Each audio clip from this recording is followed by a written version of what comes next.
Hey everybody, welcome back to No Bullshit and happy May the 4th to everyone. Today is Star Wars Day. If you haven't heard, May the 4th is the day that the first ever Star Wars movie came out many years ago, and now it's a day used to celebrate the series as a whole. But unfortunately, as the title of this video suggests, people just aren't too excited about Star Wars anymore. Sure, there are still hardcore fans out there, including myself. We all still want the series to do well and we want to watch cool stuff come out of it, but unfortunately, we haven't been provided with much content in that area. We've had bad movies, terrible TV series presented, and all kinds of other really big missteps, mainly happening ever since Disney bought Star Wars way back in 2013. I believe 2012 or 2013.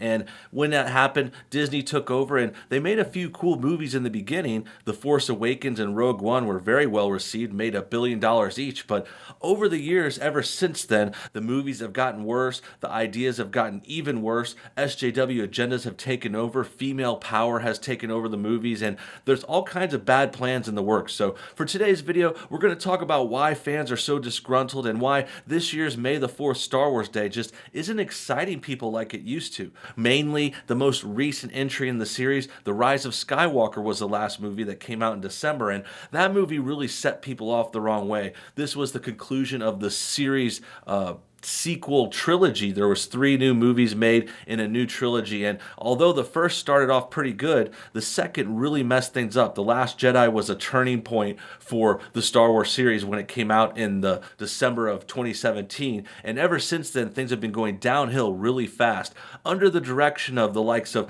Kathleen Kennedy. Kathleen Kennedy has been in charge of Lucasfilm ever since Disney took over, and she's the one that's been pushing SJW stuff into it. She's the one that said the Force is female and has cast all these girl leads and everything and stuff like that. So that's where a lot of this bad stuff is coming from.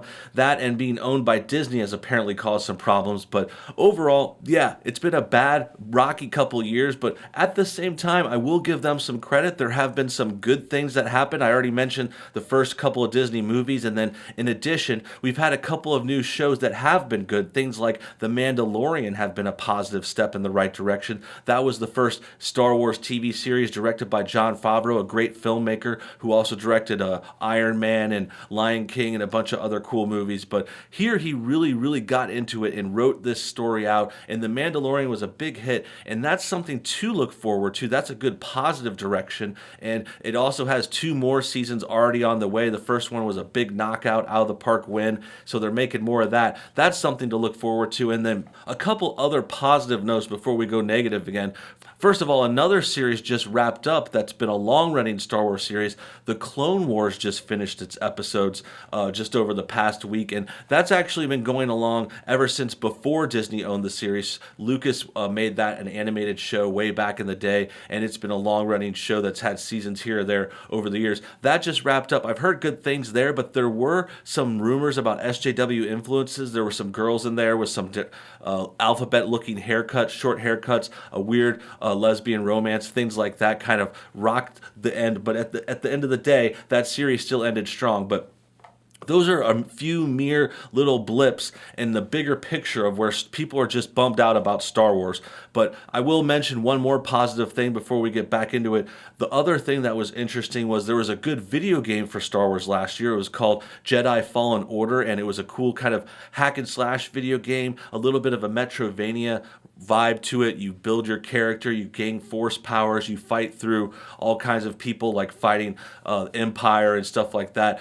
Jedi Fallen Order was a pretty awesome game, albeit a little bit short for some people, not a lot of depth to it, just kind of a fun action game that you could rock through, but I liked it a lot, and I think that was a positive move in the direction of video games, because before that, Disney was again messing up in the video game realm too. They only made Star Wars video games, Battlefront and Battlefront 2, which were also pretty cool games. But you have to like shooters. You have to like going and playing online, playing with other people. It's kind of a specific genre. And the first Star Wars Battlefront in this era didn't even have a campaign, so you had to play that online. Luckily, the second one tried to do a little bit better, and they added a small one-player campaign to have some fun on your own. But I just don't think that's enough. That's why people were really excited when Jedi Jedi Fallen Order came out, because it was a new one-player game. You could play by yourself. You got all these levels. You got force powers. You're a Jedi. You got laser swords. All that cool stuff. And hopefully the Disney ownership and the people in charge of Star Wars video games, they start to wisen up and make some more about the Jedi Fallen Order. Like that game, some more action games. Let's play as Star Wars characters that we love.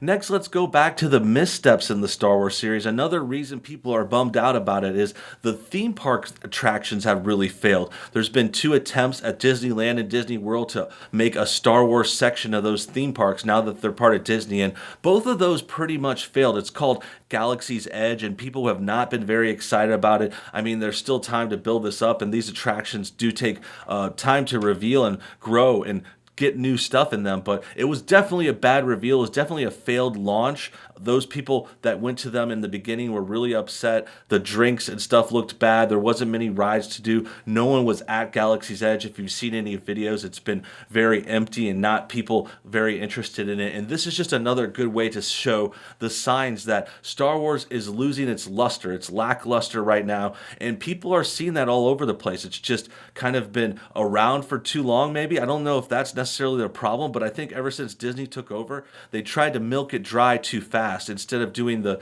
traditional Star Wars plan of making like one movie every 2 or 3 years, which is kind of what Lucas did, along with some very long breaks between his trilogies. I mean, George Lucas only made 6 movies in his time with Star Wars, even though he had control and he created it and owned it for decades, but he kept it very low key. He had his movies, his main 3 original movies, then the 3 prequels, and then there was a few video games, a few shows in there like Clone Wars. But besides that, it was very lean, very simple. Expanded universe definitely got out there. I mean, there was toys, there was books, a lot of books, by the way. But in general, the main media was kept pretty locked down. And then now I think they've spread themselves a little thin and started to do too many movies. There's spin-off movies that have failed. There's new shows, new cartoons, and a lot of just riffraff out there that's throwing people off. And this is a good way to see the lackluster and the lack of interest is at these theme parks, because if people are really stoked on it, like say when they have a Guardians of the Galaxy attraction, I remember seeing that ride when I went to Disney in California a few years ago, and that was like packed because it was right in the middle of the Marvel era. Guardians of the Galaxy 2 just came out. Like, people are really stoked on it. They'll wait in lines to go on that forever. But when it's Star Wars and it's just this Galaxy's Edge playground for kids, people aren't as excited, and it shows in the numbers. Finally, we've got an article to share with you today. This one comes from the BBC, and this is a good way to show that the public culture and the mainstream media is sort of turning against Star Wars too. They normally would shill for them, but as you can see by this article that's called Why the Empire Strikes Back is Overrated, I mean, this is not a glowing review or kind of article or hype for Star Wars, and it's funny because Empire Strikes Back tends to be one of the favorite movies for most people. I know it's my favorite one of Star Wars. It's the first sequel. It changed things up. It expanded on characters, added in a lot of the narrative that we know and love today, like say the relationship between Skywalker and Darth Vader, the relationship between Luke and Leia, and also between Leia and Han Solo. Their romance really started to take off in this movie. So there's a lot of good parts here, a lot of cool effects and added new scenery. It was a groundbreaking film. The Empire Strikes Back was like one of the biggest sequels of all time. Love that movie, but for some reason BBC's against it, which is very interesting. I'm not sure what they're going to say here. This will be fun to watch, but it just goes to show again with this theme, Star Wars, today's Star Wars Day, but unfortunately the fans and the public are kind of turning themselves away. With that said, let's read on. It says, it's 40 years this month since The Empire Strikes Back was released. See, that's May the 4th stuff, because the movies used to always come out in around May. It was like the beginning of the summer. The original ones all came out then. The first one came out on May the 4th. That's why it's a holiday today. And for most of that time, the second film in the Star Wars series has been enshrined as it's the best, the darkest, the most complex, and the most mature. Directed by Irvin Kershner, it's the Star Wars episode with the highest score from critics on Rotten Tomatoes, 94%, and from viewers on IMDb, 8.7. And the one that is said to elevate the saga as a whole. It is because of the emotions stirred in Empire, wrote Roger Ebert in the Chicago Sun-Times when the film was re-released in 1997, that the entire series takes on a mythic quality that resonates back to the first and ahead to the third. This is the heart. Okay, well, good points already. I'm seeing a lot of positive things here. Irvin Kushner was a great director. All things came to a head on this movie, by the way. It was like George Lucas decided to step back and get a director for it, and he came in with a lot of good ideas while also working with Lucas as a producer. He was still in charge of the project. And yeah, I don't know where they're going to go to make this look bad, but this is a good start. Article says, I wish I could agree. This might come across as contrarian hot take, but it seems obvious to me that the best film in the Star Wars series is in fact Star Wars. I know we're supposed to call it A New Hope these days, but it was called Star Wars when it came out in 1977, so it's good enough for me. What's more, it seems obvious that The Empire Strikes Back is the source of all the franchise's problems. Whatever issues we geeks grumble about when we're discussing the numerous prequels and sequels, they can all be traced back to 1980. So those are the specific years we're talking about. The first one came out in 1977. Wow, long time. I should add, before too many people attempt a Darth Vader style force choke through the internet, that I wouldn't be saying this if I wasn't in awe of what George Lucas accomplished as the writer, director, and producer of the original Star Wars. That swashbuckling adventure of these iconic characters, that lived-in world with its wealth of history, mythology, politics, and technology. I'm not completely happy with Alec Guinness's toupee, but otherwise Lucas's masterpiece gets more astonishing with every rewatch.